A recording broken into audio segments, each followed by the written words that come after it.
भ्यः ॐ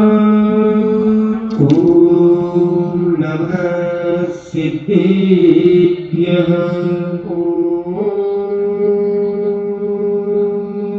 नमः सिद्धेभ्यः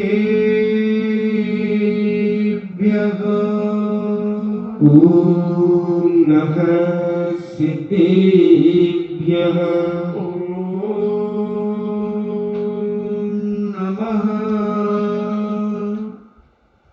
सिद्धेभ्यः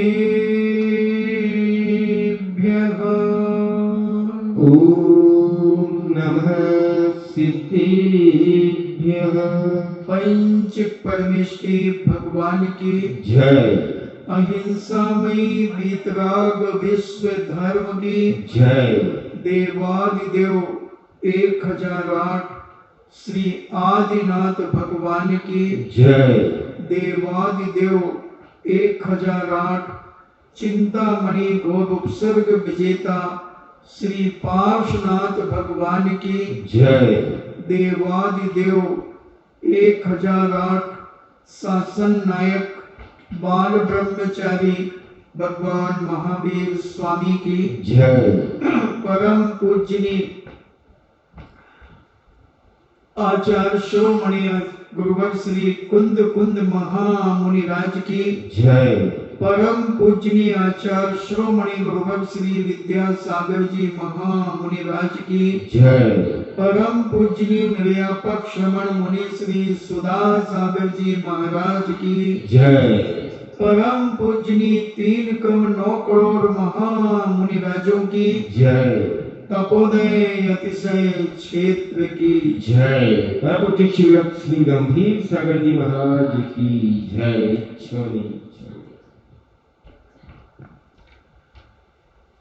चर्चा चल रही है आवश्यक परिहार, आवश्यका परिहार, 16 कारण की भावना, 13वें नंबर की भावना।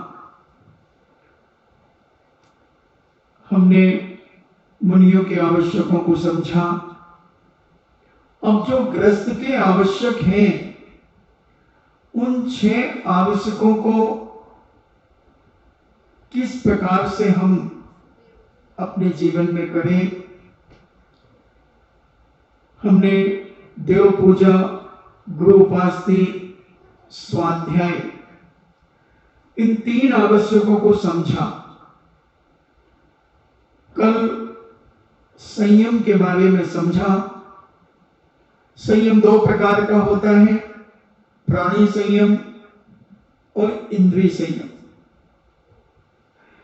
कल हमने इंद्रिय संयम के बारे में चर्चा की, रसना इंद्रिय के बारे में, स्पर्शन रसना के बारे में चर्चा की। फिर इसके बाद में तीसरी इंद्रिय आती है, घ्राण इंद्रिय। और हम उस घ्राण इंद्रिय के वशीभूत होकर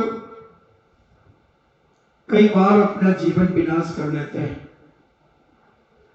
शास्त्रों में भी अनेक प्रकार की कथाएं इस संबंध में आती हैं कि लोग खुशबू को प्राप्त करने के लिए जीवन से भी हाथ धो बैठते हैं।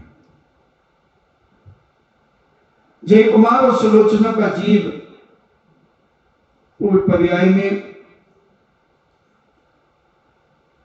खुशबू प्राप्त करने के लिए उन्होंने अपने कमरे में धुआं किया और वह धुआं कमरे के अंदर ही उमड़ घुमड़ करता रहा। दरवाजे बंद थे। दोनों पति पत्नी मरण को प्राप्त हो गए। ऐसी स्पर्शन इंद्रिय में भी इतना शक्तिशाली हाथी, अगर हाथी कुपित हो जाए तो बड़ी बड़ी बिल्डिंगों को धराशायी कर दे, मगर एक स्पर्शन इंद्रिय के वशीभूत होकर वह स्वयं गुलाम बन जाता है। स्पर्शन इंद्रिय हमारे जीवन में कामुक इंद्रिय, और उस स्पर्शन इंद्रिय के लिए इतना बड़ा हाथी कैसे पकड़ लिया जाता है जंगल में?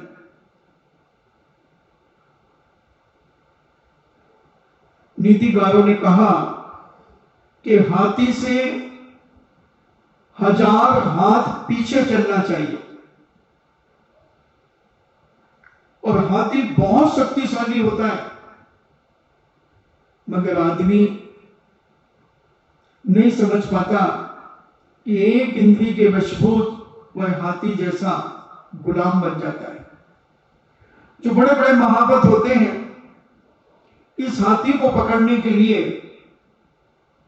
एक गड्ढा खोदते हैं और उस गड्ढे में एक कागज की हथनी बना करके उस गड्ढे में डाल देते हैं और उस गड्ढे के ऊपर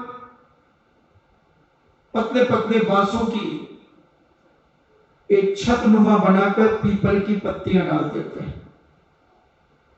और एक जगह से वो हथनी थोड़ी सी दिखती रहती है और कहीं छुप करके हथनी की आवाज निकालते हैं।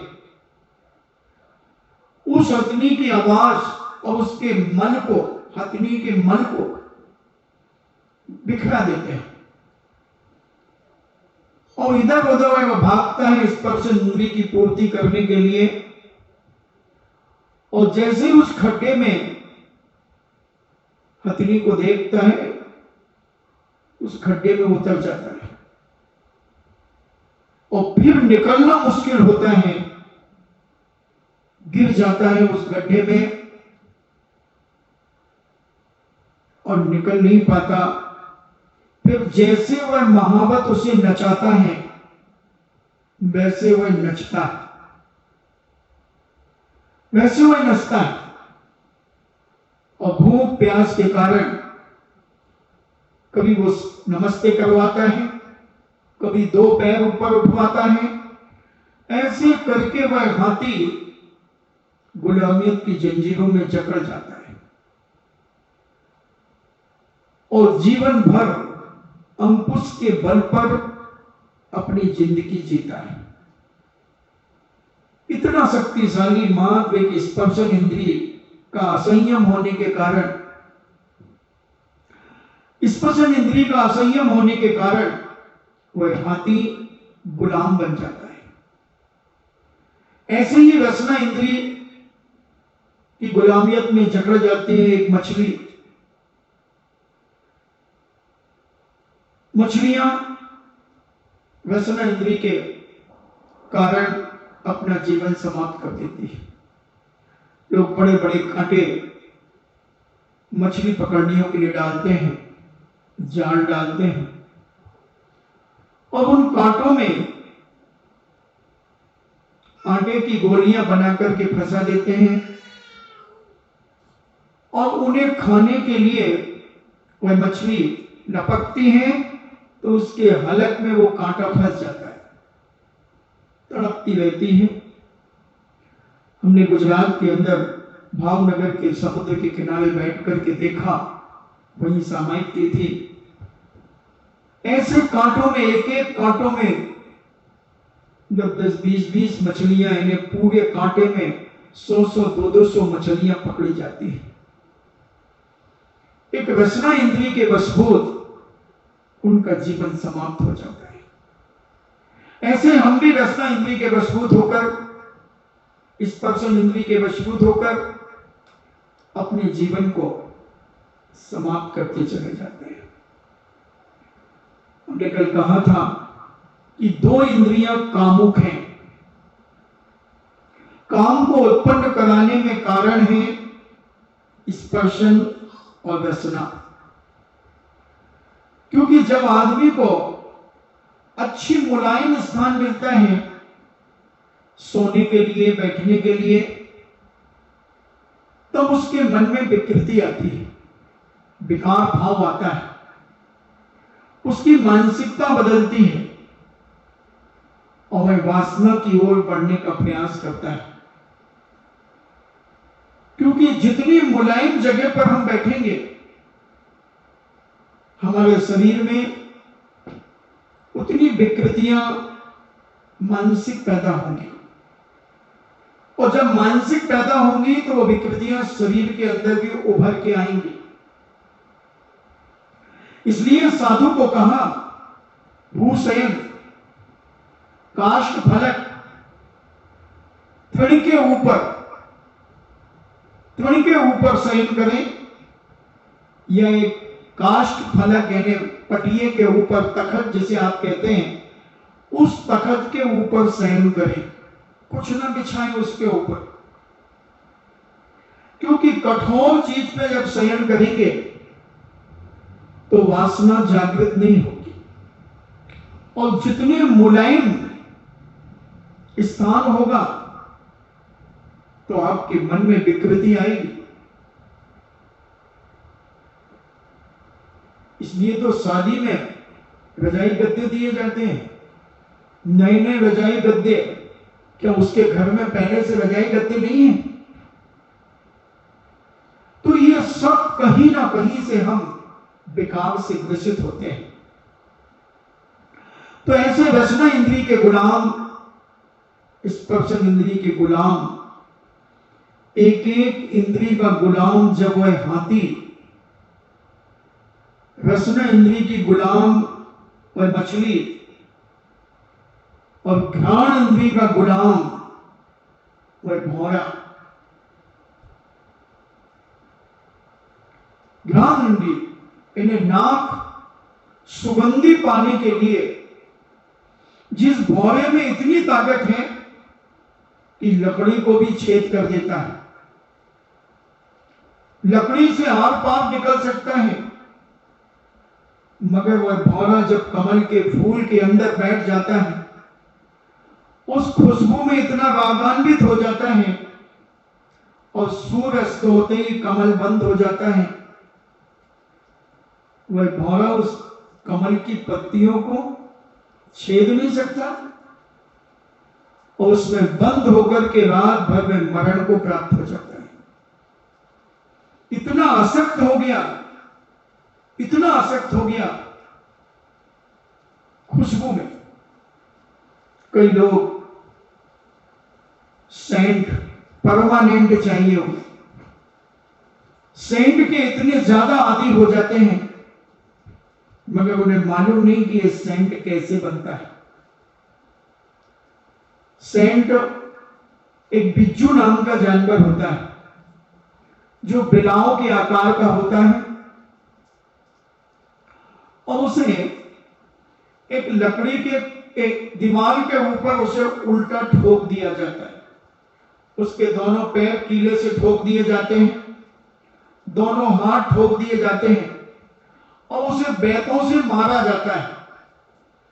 और जितना मारा जाता है उसके शरीर से उतनी ज्यादा लघु शंका निकलती है, और वो लघु शंका इतनी खुशबूदार होती है कि उसको इकट्ठा करके सेंट में काम में ली जाती है।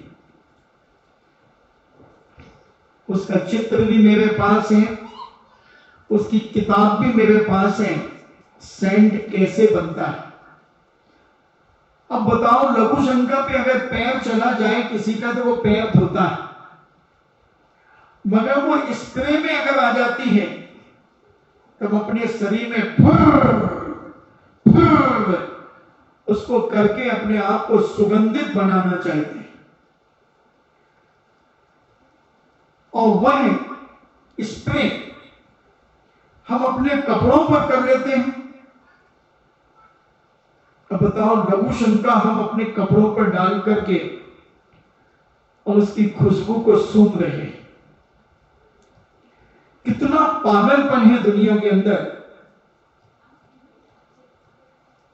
कितना पागलपन है।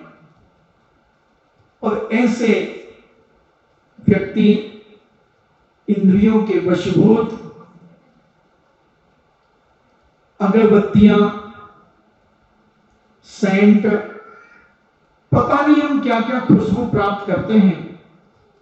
कोई चंदन की अगरबत्ती जलाता है, कोई खुशबू के लिए लोबान जलाता है, कोई धूप खेता है खुशबू के लिए अपने घरों में, ऐसे घ्राण इंद्रिय के वशभूत भौरा भी अपने जीवन का समापन कर देता है।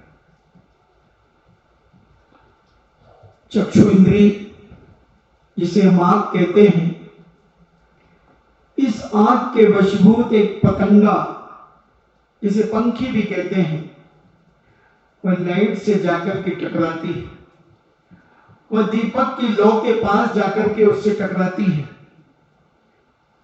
हैलोजनों के पास जाकर मरण को प्राप्त हो जाती है। ऐसे आज के समय पर तो चक्षु इंद्रिय के गुलाम इतने लोग होते चले जा रहे हैं, एक एक दिन में 5-5, 7-7, 10-10 घंटे तक मोबाइल देखते रहते हैं। ऐसे भी लोग मिल जाएंगे, दिन भर मोबाइल उन्हें मिले, जैसे ही खाली बैठे और मोबाइल निकाल करके चालू। हम चक्षु इंद्रिय के इतने गुलाम। मैं सोच नहीं पा रहा हूं कि 1995 के पहले जब मोबाइल नहीं था तब लोग क्या करते थे। तब भी लोग थे कि नहीं थे भारत में? 1995 के पहले लोग भारत में थे कि नहीं थे? उस समय क्या सारे बड़े बड़े लोग पैदा होते थे, बच्चे पैदा नहीं होते थे? अब बच्चों की भी गलती क्या, बच्चा थोड़ा सा रोया और उसकी मां ने मोबाइल को चालू करके उसको दे दिया, और वह बच्चा मोबाइल में जब वो कलर की लाइटिंग देखता है, चित्र देखता है, तो उसका मन उसमें बहलता है। अब वो इतना आदी हो जाता है मोबाइल का कि मोबाइल नहीं दो तो वो घर के सामान उठा उठा करके फेंकने लगता है, घर के सामान फेंकने लगता है, रोने लगता है, चिल्लाने लगता है, हाथ पैर चलाने लगता है, मारने लगता है, और इतना आदी हो जाता है वह आंखों का। यहां पर जो माली उनका पोता है, माली का पोता, वो सुबेरे से 5:30 बजे से 5:45 बजे से मोबाइल देखना शुरू करता है, 8-8 बजे तक मोबाइल देखता रहता है, गेम खेलता रहता है उसमें। अब बोलो उसकी आंखों का क्या होगा, उसके चक्षु का क्या होगा?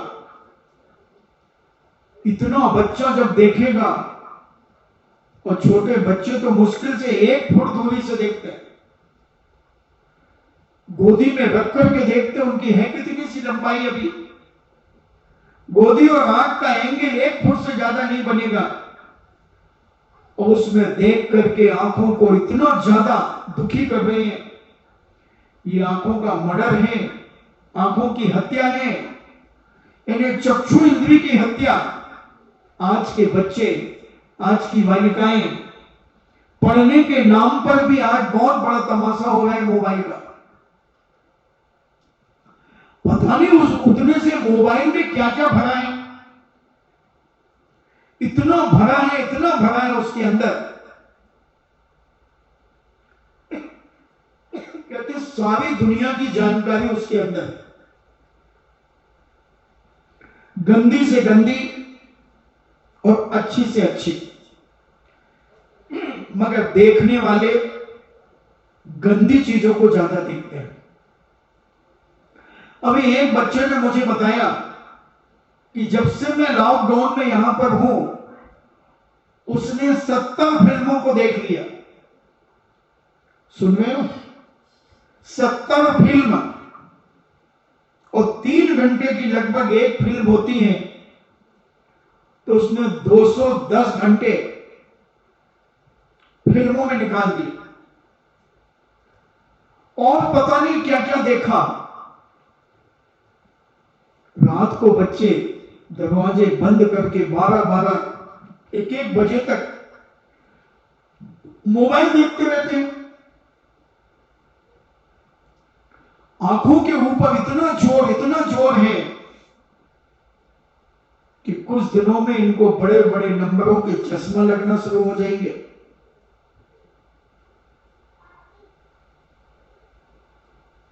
और ये चश्मा जब लगेंगे तो नंबर और बढ़ते चले जाएंगे, आंखें खराब हो जाएंगी। मगर हम चक्षु इंद्री के इतने गुलाम, और ये गलतियां मां से शुरू होती है। मां अपने आप को सुरक्षित रखने के लिए, अपना मोबाइल चलाने के लिए, मोबाइल देखने के लिए छोटे बच्चों को मोबाइल दे देती है कि तू भी मोबाइल देख और मैं भी मोबाइल देख रही हूं।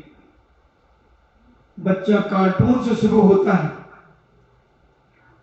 और फिर गेम खेलता है, फिर गेम खेलने लगता है। समझना, गेम खेलता है और फिर गेम खेलने लगता है, यानी तुम्हारे साथ धोखाधड़ी करने लगता है माता पिता के साथ।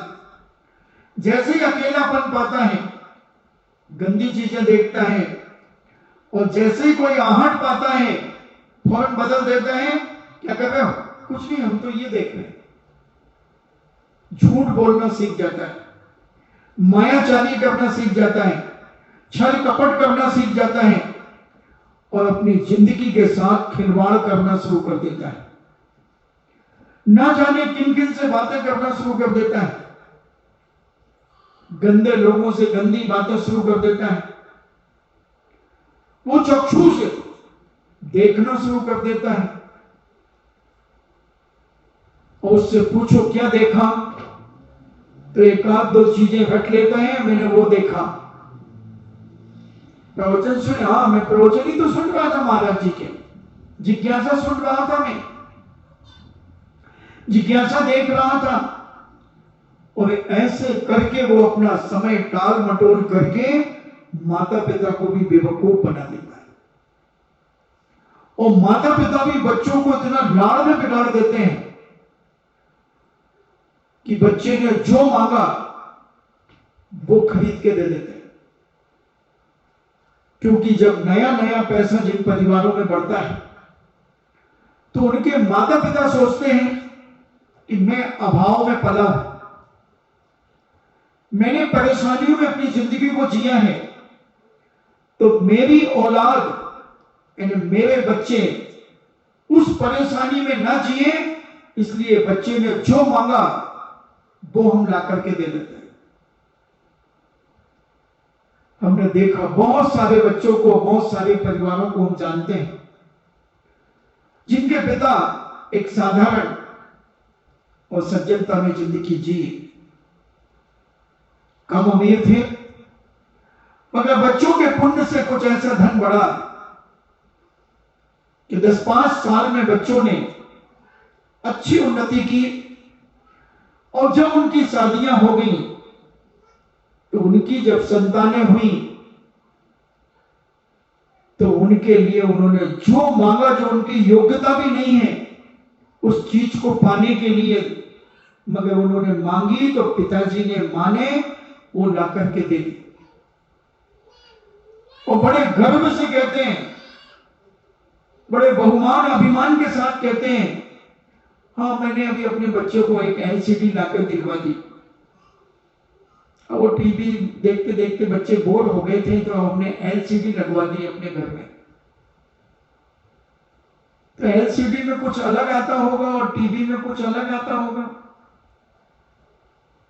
पर ये जरूर है कि एलसीडी बड़ी हो जाती है तो उसमें वो पाप और स्पष्ट दिख जाता है, और मोबाइल में वो पाप थोड़ा सा कम दिखता था, समझ में कम आता था, टीवी में कम आता था, मगर एलसीडी में और स्पष्ट आने लगा। यानी हमने अपने बच्चे को, उसकी आंखों को पाप के लिए सहायता कर दी,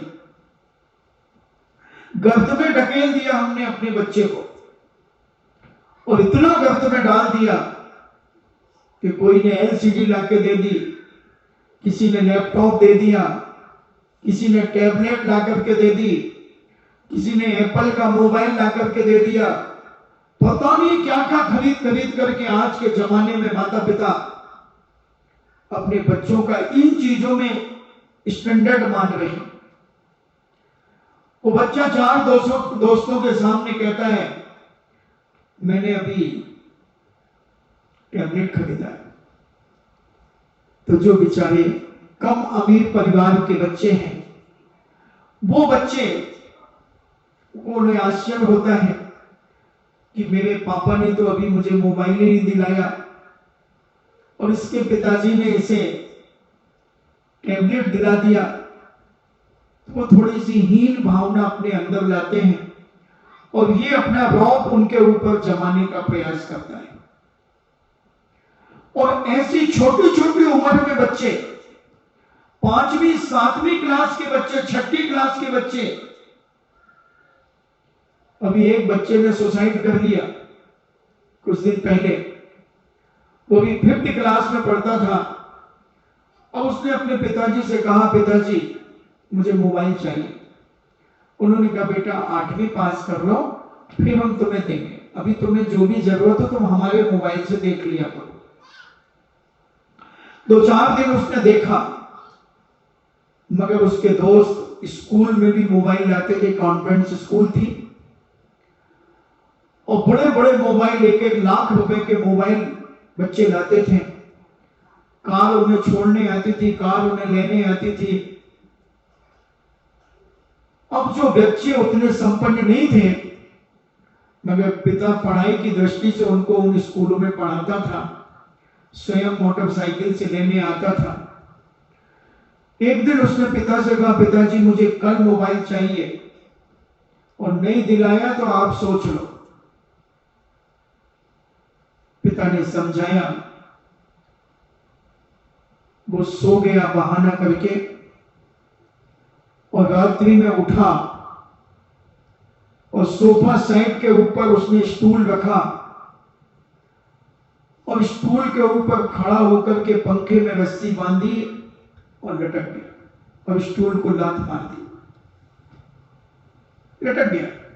अब 5वीं क्लास के बच्चे में कितनी जान होगी उसके शरीर में, वैसे ही कोमल शरीर होता है, और लटक गया। सुबेरे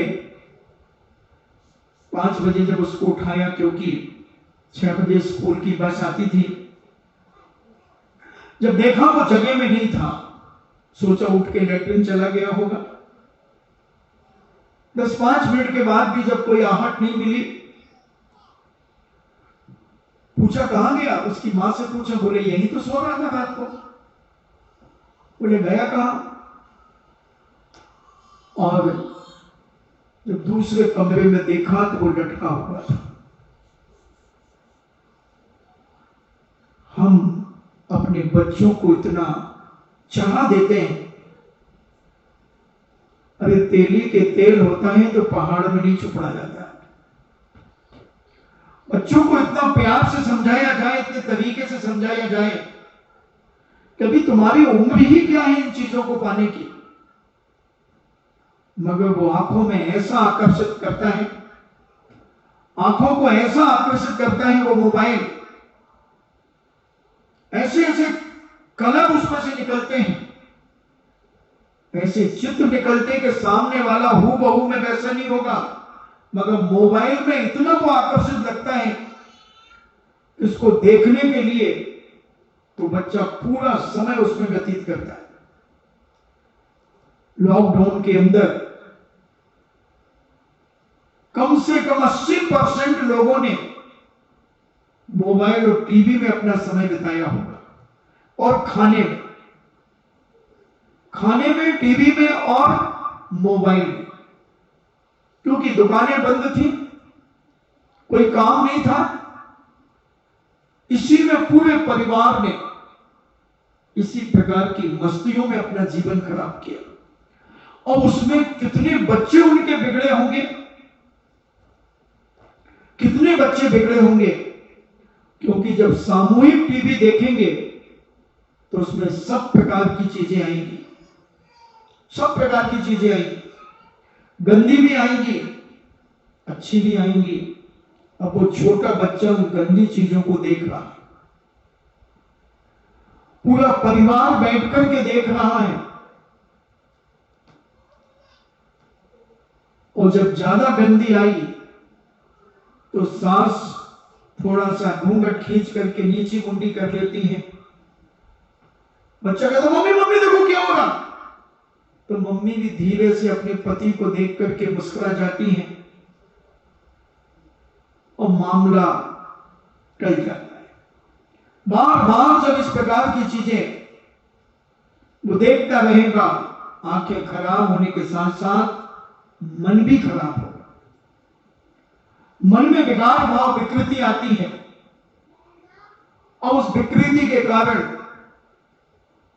मानसिक स्थिति डगमगाने लगती है, शरीर पर भी उसके प्रभाव झलकने लगते हैं। कई लोगों को चेहरे पे फुंसियां होना शुरू हो जाती है, क्योंकि मन में जब खराबी आएगी तो मन की खराबी चेहरे से निकलती है, जिसे आप पिंपल्स कहते हैं, फुंसियां कहते हैं। क्योंकि जब हम बोई बोई उसी चीज में रहेंगे, चाहे वो बालक हो और चाहे वो बालिका हो। कई लोगों को हमने देखा जब उनका मन और उनकी आंखें जब खराब होने लगती है, खराब चीजें देखती हैं, तो उसका प्रभाव उनके शरीर में पड़ना शुरू होता है। फिर वो इलाज कराना सोचते हैं डॉक्टरों के पास। हाँ, किसी किसी को तेली चीजें, तली चीजें ज्यादा खाने से भी पिंपल्स होते हैं, मगर वो 10% लोगों को होते हैं। बाकी तो आप 70-80% मन की विकृति से होते हैं। आंखों से जो हम देखते हैं और उसका प्रभाव हमारे शरीर में पड़ता है, पूरे एड़ी से लेकर के चोटी तक। धीरे धीरे उनकी आवाज भी बदलती है। जैसे ही वो 15-16 साल की उम्र में आते हैं तो कुछ लोगों की आवाज में परिवर्तन आने लगता है। नहीं, कहीं ना कहीं से उनके शरीर में कोई विकृति, कोई विकार भाव पैदा हुआ है, जो उनकी वाणी को भी मोटी आवाज हो जाती है, कर्कशता आने लगती है, प्रमाद आने लगता है। बहुत सारे कारण चक्षु इंद्री के कारण उनके शरीर में विकृतियां पैदा होती हैं। उनकी चाल ढाल बदल जाती है, उनका बोलने का लहजा बदल जाता है, एक्टिंग ज्यादा करने लगते हैं, जिसे अपन दिखावा करते हैं। बोलने के तरीके और उनकी क्रिया में थोड़ा सा मद झलकने लगता है। बच्चों की बता रहा हूं, जो भी समझ लीजिए आप 14-15 साल से लेके और 20-22 साल, 25 साल के भीतर जो कुंवारे हैं, 20-22 को माने तो उनकी स्थितियां विकृति से भरी होती है, क्योंकि वो एक जवानी का नशा उनके अंदर चढ़ने लगता है। और जब इस प्रकार की चीजें वो देखते हैं अपनी आंखों से, इंद्रियों की गुलामियां, चक्षु इंद्री की गुलामियत में जब वो जकड़ जाते हैं, तो उनका जीवन मानसिकता से तो खराब होता ही है, शरीर से भी खराब होने लगता है। कई कई लोग दुबले होने लगते हैं और कई फूलने लगते हैं, उनका शरीर फूलने लगता है। और जब उनके शरीर में विकृतियां आती है तो वो खाने के लिए ज्यादा इच्छित होते हैं और गटर पटर खाकर के सोचते हैं कि मैं अपने शरीर को बढ़ा करके रखूंगा, मजबूत बनाऊंगा, मगर वो अभक्ष खा करके शरीर को और विकृत कर देते हैं। तो ऐसा ये चक्षु इंद्री का विषय, चक्षु इंद्री का विषय आज तेजी से घर घर में, यानी मुझे लगता है जितने घर में लोग हैं 15 साल से ऊपर के, मैं तो ज्यादा बता रहा हूं, वैसे तो 10-12 साल तक के बच्चों के पास आजकल मोबाइल आ गए। जो बड़े बड़े संपन्न घराने हैं, उन घरानों में तो 4वीं-5वीं से ही मोबाइल आ गए। और अभी ऑनलाइन पढ़ाई के वजह से और बच्चों के हाथों में मोबाइल आ गए। और वो बच्चा पढ़ने के नाम पर तो मोबाइल लेता है, मगर क्या क्या देख लेता है वो। उसे नहीं आता तो उसका दोस्त वहां से फोन करता है, तो तूने ये देखा क्या? नहीं यार मुझे तो चलाना नहीं आता। पागल, मैं बता रहा हूं देख, ऐसे ऐसे करना, ये मिलाना, ये करना, इधर हाथ लगाना, वो करना, और वो बच्चे को ऐसी चीजें दिखा देता कि बच्चा उसमें रागान्वित हो जाता, और इतना रागान्वित हो जाता है कि वो छुप छुप करके पढ़ाई के नाम पर मोबाइल लेकर के छुप छुप करके फिल्में देखना शुरू कर देता है, और ऐसी ऐसी फिल्म देखता है कि उसके पिताजी ने भी नहीं देखी हो। और बस पढ़ाई के नाम पर मोबाइल। अब पिताजी क्या करे बेचारा, पढ़ाना तो है ही, स्कूल जा नहीं पा रहे बच्चे, मोबाइल में पढ़ेंगे। अब एग्जाम का समय भी आ गया, स्कूल के टीचरों ने एग्जाम की डेट घोषित कर दी, तो दिन भर मोबाइल, पिताजी का बच्चों के हाथ में मोबाइल, ऑनलाइन पढ़ना है, ऑनलाइन एग्जाम देना है। और ये आंखें खराब करने के साथ साथ मन को भी पाप की ओर ले जा रहा है, पाप की ओर ले जाकर के मन को पूरा विकारों से भर रहा है, इतना विकारों से भरा जा रहा है मन और आंखें कि जिसकी कोई सीमा मैं कह नहीं सकता। जो बच्चा लॉकडाउन के अंदर 70 फिल्म देख सकता है, आप सोचें 2 महीने के अंदर 70 फिल्में देखी उसने। वो तो बता रहा है 70, मगर और ज्यादा देखी है। रात को 12-1 बजे तक देखते रहते। कैसे इनके मन में शांति होगी? नियम से मन में विकृति के अलावा कुछ हो ही नहीं सकता। तो ऐसा हम चक्षु इंद्री के गुलाम न बने।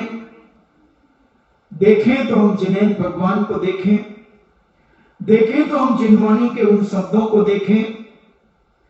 आंख मिली है तो हम शास्त्रों को पढ़ें, स्वाध्याय करें, तभी इन आंखों की सार्थकता है बंधुओं।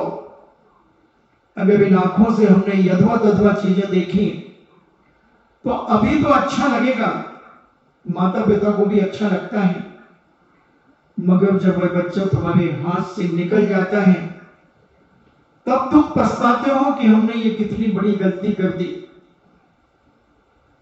जब वो डिमांड करता है बड़े बड़े मोबाइलों की, आते हैं माता पिता, अभी तो नहीं आ रहे, सुनाते हैं महाराज जी देखो इसको समझाओ कि 1 लाख रुपए वाला मोबाइल मांग रहा है, अभी इसके पास 50,000 वाला मोबाइल है, कहता वो 1 लाख वाला दिलाओ। रो रहा है, अभी इसने 1 दिन खाना भी नहीं खाया, उसी जिद में रहा। इसके पापा ने कहा दिला दूंगा, तब इसने रोटी खाई। मैंने कहा तू थप्पड़ और देते, मैं नहीं खाता, भूख लगती तो झक मार के आता खाना खाने के लिए।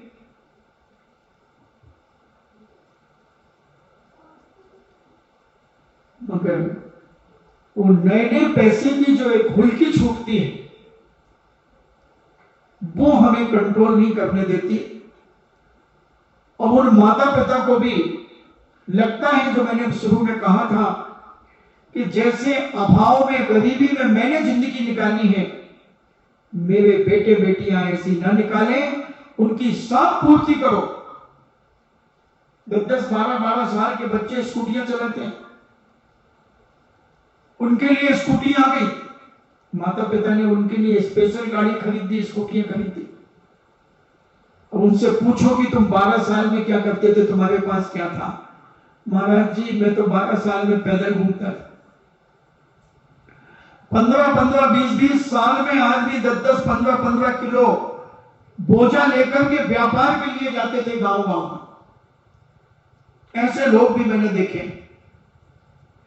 और बड़े हुए तो 50-50 किलो लेकर के 10-10, 15-15 आमा में जब हम थे तो वहां के लोगों ने मुझे सुनाया कि महाराज हम 10-10, 15-15 किलोमीटर रोज जाते थे, सामान किराया भर के बोरों में और गांव गांव में जाकर के बेचते थे।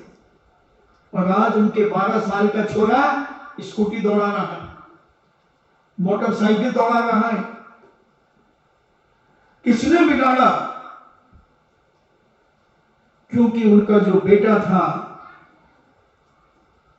पूर्व जन्म का पुण्य जागा, धन बढ़ा, तो अपने पोते को बिगाड़ा जा रहा है। और एक्सीडेंट करके आ जाते हैं, हाथ पैर तोड़वा के आ जाते हैं।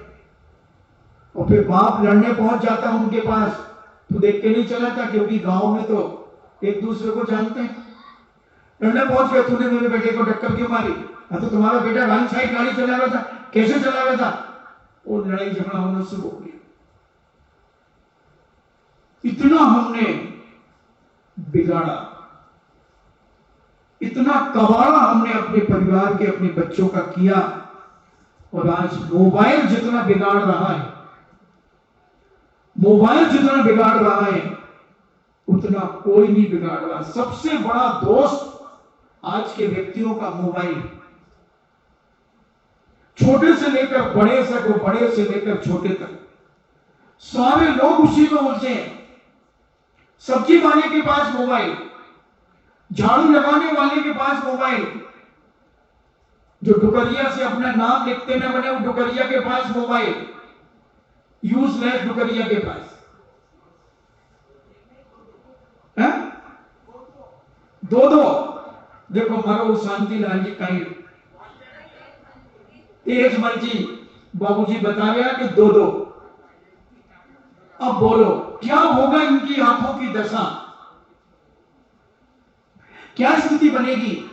ये साफ चक्षु इंद्री के गुलाम, ये असंयम का प्रभाव जीवन बर्बाद कर देगा बंदो, जीवन बर्बाद कर देगा।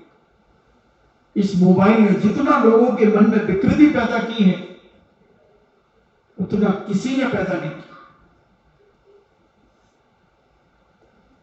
जैसे ही आदमी 5वीं पास होता है बच्चा बच्ची, अब वो डिमांड करने लगता, पापा मोबाइल दिलाओ, मोबाइल दिलाओ। भले उसके बाप के पास 500 रुपए वाला मोबाइल है, मगर बेटा के पास 20,000 का, 15,000 का। जिसको व्यापार करना है, व्यापार कर रहा वो तो छोटा सा मोबाइल रख रहा है, और जिसे मस्ती और ऐश करना है वो 10-10, 20-20 हजार के मोबाइल रख रहा है। आंखें खराब होगी, मन खराब होगा, धर्म खराब होगा, संस्कार खराब होंगे, संस्कृति खराब होगी, सब कुछ खराब होगा। और जब तुम्हारे हाथ से वो बच्चा निकल जाएगा तब तुम माथा ठोकोगे कि हमने लापरवाही की, हमने मात्र एक अहंकार को दिखाने के लिए कि मेरा बेटा। बड़े गर्व से बताती है महिलाएं, अरे भाई वो बच्चा माना नहीं, अभी भाई देखो अभी एलसीडी लाना पड़ेगा, अभी लैपटॉप लाना पड़ा। अब उनके चेहरे से पता लगता है कि इनके अंदर से अहंकार की बू आ रही है बताने की। ये मजबूरी नहीं दिखा रही है, ये अपना प्रभाव बनाना चाह रही है 4 सहेलियों के बीच में। ये दिखाना चाह रही कि देखो हम कितने पैसे वाले हैं, हमने बच्चे को स्कूटी खरीद दी। मानते नहीं भाई, उनकी गाड़ी लेके भग जाता है, उनको जाना पड़ता है, अब बड़े परेशान हो जाते हैं, अब उसको स्कूटी दिलाना पड़े। हाँ ये तो तू अपनी रहीसी निकाल रही, दिखा रही है उसको सामने। अभी बताओ लैपटॉप खरीद के देना पड़ा, अभी ये खरीद के देना पड़ा, ये क्यों सुना रहे हो तुम अपने बाजार में? इसलिए ना कि तुम अपने बेटे को एक स्टैंडर्ड का बनाना चाह रहे हो, मगर क्या पता कहीं साइकिल स्टैंड भी नसीब हो कि नहीं हो। इतना स्टैंडर्ड मत बना देना कि वहां से गिर करके साइकिल स्टैंड के नीचे आ जाए। हर चीज की एक उम्र होती है, हर चीज का एक समय होता है। और जब 10-10, 12-12 साल के बच्चे 5-5, 7-7 घंटे जब मोबाइल में लगे रहेंगे, क्या उनकी मानसिकता होगी, क्या उनके हाव भाव होंगे। और उनके हाव भाव जब बिगड़ेंगे तो सब कुछ बिगड़ जाएगा बंधुओं, क्योंकि ये भौतिकवाद का युग, पाश्चात्य संस्कृति डूबता हुआ सूरज है। और यह डूबता हुआ सूरज अशुभ माना जाता है। और उस संस्कृति में तुम्हारे बालक और बालिकाएं जा रहे हैं, तो एक दिन तुम तैयार हो जाना इनके अपशब्द सुनने के लिए, इनकी गालियां सुनने के लिए, इनकी गंदी बातें, गंदे लफ्ज, ये तुम्हें जवाब के रूप में देंगे। सुन लेना, नोट कर लेना आज का प्रवचन, निश्चित मानना। तुम मना करके देख लो, अगर ये कोई चीज मांगे ऐसी ऊटपटांग चीज, और तुम मना करके देखो, देखो कैसे अपशब्दों का प्रयोग नहीं करेंगे। या उनके पास अगर जो है वो उनको देना बंद कर दो, देख लो फिर क्या रामायण सुनाएंगे। करके देख लो। आपने अगर गाड़ी दे दी है तो गाड़ी उनसे वापस ले लो कि नहीं आप गाड़ी नहीं चलाओगे, साइकिल चलाओगे। फिर सुन लो जवाब। अब तो स्कूटी नहीं, अब तो बच्चा कहता कार चाहिए मुझे पापा, एक कार मेरे लिए भी लाओ। अभी तो चलो तुम्हारे स्कूल में कार से कोई बच्चा लेके नहीं आ रहा होगा स्वयं, पिताजी तो कई बच्चे छोड़ने आते हैं पिताजी कारों में। मगर जिस दिन जो बच्चा खुद कार लेके आना शुरू कर देगा, तो चिंता मत करना, तुम्हारा बच्चा भी हंगामा मचाएगा कि पापा हम भी कार लेकर के स्कूल जाएंगे। क्योंकि बड़े बड़े शहरों में, कॉन्वेंट्स में लड़के और लड़कियां अपनी अपनी कारें लेकर के भी स्कूल तो कॉलेज जाते हैं। तो हवा लगेगी, और जब हवा लगेगी तो उनकी वाणी भी बिगड़ेगी, उनकी चाल चलन बिगड़ेगी, उनकी मानसिकता बिगड़ेगी, और आंखें तो बिगड़ ही जाएंगी। बिगड़ ही गई आंखें। इसलिए हमारे जैनाचार्यों ने कहा, गृहस्थ को भी कहा, देव पूजा गुरु उपासती स्वाध्याय संयम। अगर तुमने गृहस्थ जीवन में संयम को अपनाया और अपने बच्चों को अपना दिया, तो तुम्हारा घर साक्षात स्वर्ग हो गया, साक्षात स्वर्ग हो गया। और नहीं तो फिर नरक की ओर तो बढ़ी रहा। ये मोबाइल नरक में भी ले जा सकता है, ये मोबाइल घर को स्वर्ग भी बना सकता है और नरक भी बना सकता है। क्या क्या देखते हैं, पबजी 100-200 लोगों की रोज हत्या करता है तुम्हारा लड़का।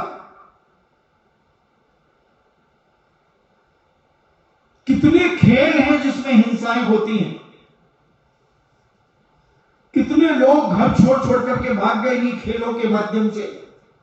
एक कौन सा खेल होता है, ये करो फिर ये करो फिर ये करो फिर ये करो, और अंत में मारना भी सिखा देते हैं तो उसे सुसाइड करना पड़ता है।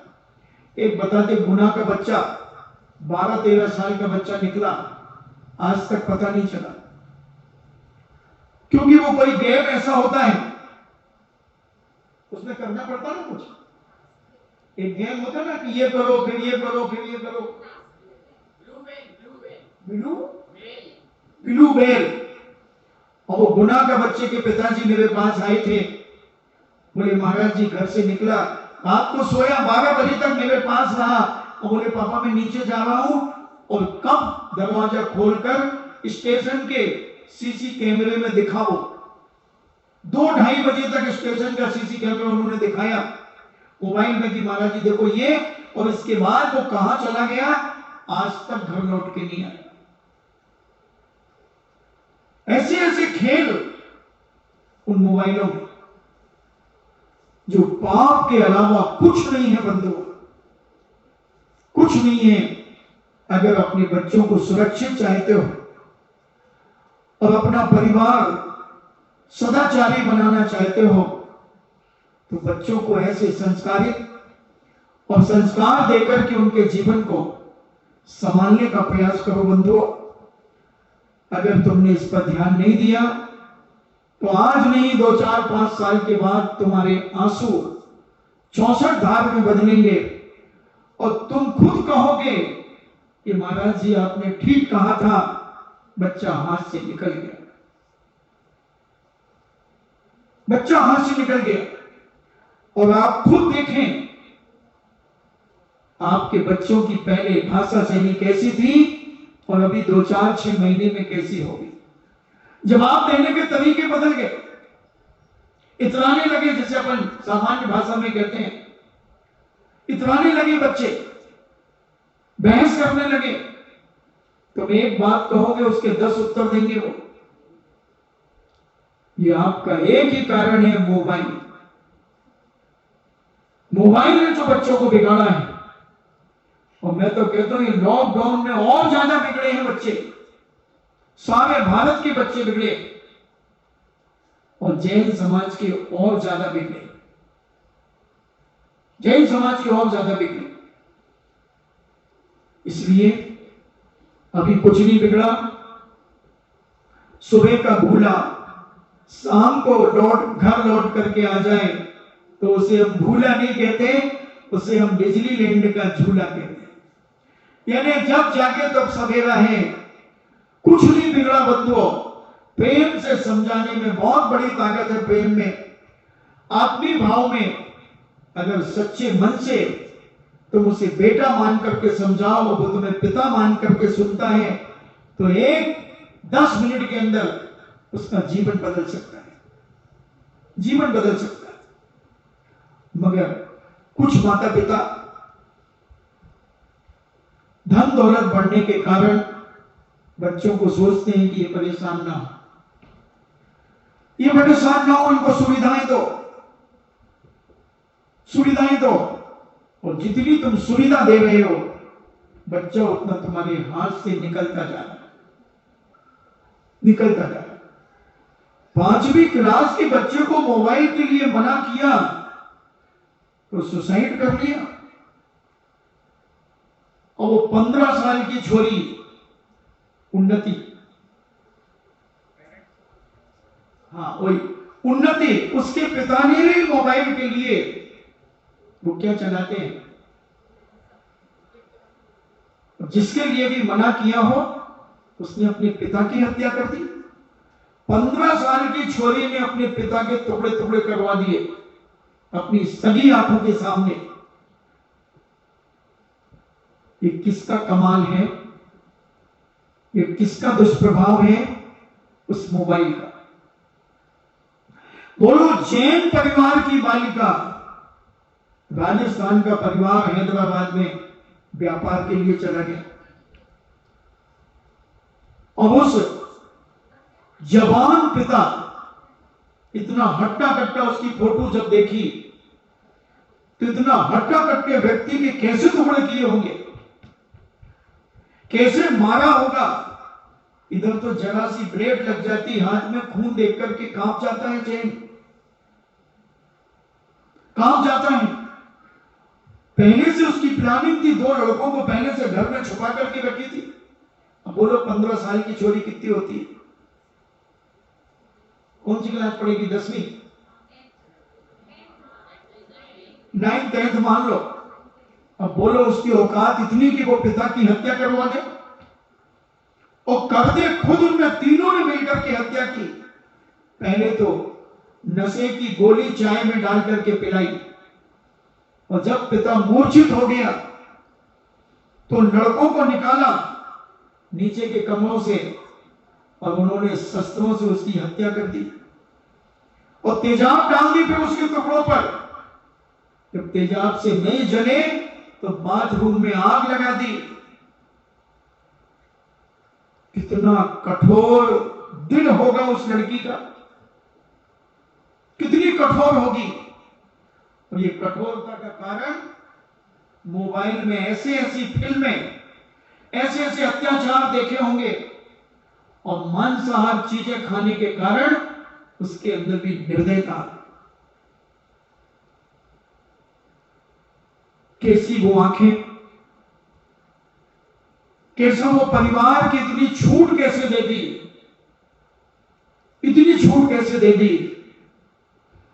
और एक दिन में ये प्लानिंग नहीं हुई होगी, महीनों लगे होंगे कम से कम उस छोरी को प्लानिंग करने में, बाप की हत्या करने में महीनों लगे होंगे बंधुओं। और वो सब मोबाइल के कारण जीवन का हाथ धोना पड़ा पिता को। देखो, मां को छोड़ने गई इचलकरंजी की साइड, पिता वो स्वयं, और लौट करके आकर के पिता ने कहा चाय पिला दे, तो उसमें गोली पहले से रखी थी, गोली मिला थी, नशे की जो भी गोली आती हो, और उसे नींद आ गई, बेहोश टाइप का हो गया, और उसके टुकड़े टुकड़े कर दिए। क्या है दुनिया, समझो। इसलिए बच्चों को उतना ही प्रोत्साहित करो जितना उनके जीवन में आवश्यक है। अगर सीमा से ज्यादा तुमने उनको प्रोत्साहित किया तो समझ लेना वो बच्चा तुम्हारे हाथ से निकल जाएगा, और जब हाथ से निकल जाएगा तो तुम लाख कोशिश करना, तुम उसे अपने वापस लौटाना बहुत मुश्किल रहेगा। क्योंकि एक मिनट में वो डिप्रेशन में आते, टेंशन में आते बच्चे आजकल के। एक बार उन्होंने कहा तुमने टाला, दूसरी बार कहा तुमने टाला, तीसरी बार में मुंह बनाना चालू कर देंगे, रोटी नहीं खाई के उल्टा सीधा बोलने लगेंगे, कमरा बंद करके घुस जाएंगे।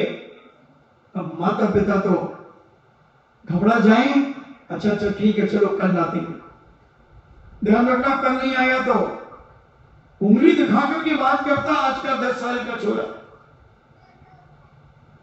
धमकियां देता है माता पिता को, और माता पिता बेवकूफ बनकर के उनकी धमकियां सुनता है और उनकी गुलामियत की जंजीरों में जकड़ता चला जाता है। ये आंखें, दो आंखें हैं मगर ये जीवन को बर्बाद कर देंगी। इसलिए हमारे जैनाचार्यों ने कहा था इंद्रिय संयम।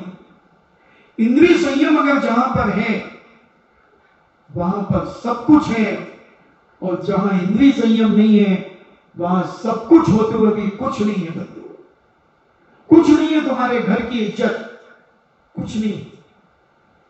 इंद्रियों की लोलुपता, इंद्रियों का असंयम हमारे परिवार का विनाश करेगा।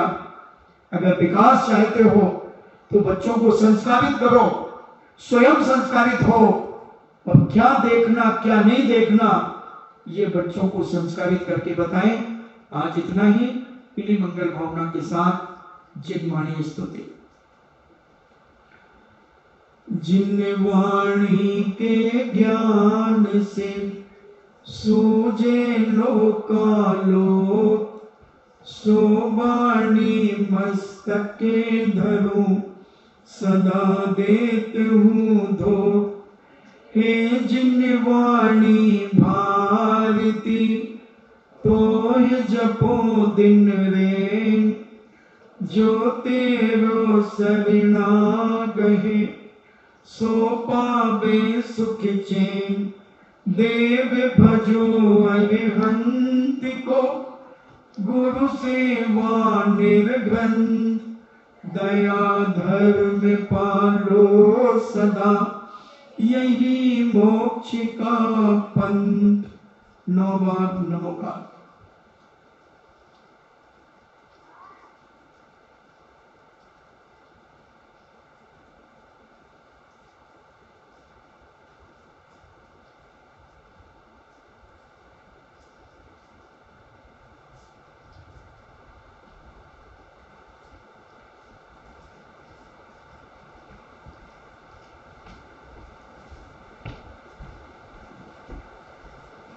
परम पूजनीय द्वादशांग जिनवाणी माता की सुत देवता सुत देवता सुत देवता जैनम जेतु शासनम जैनम जेतु शासनम जैनम जेतु शासनम।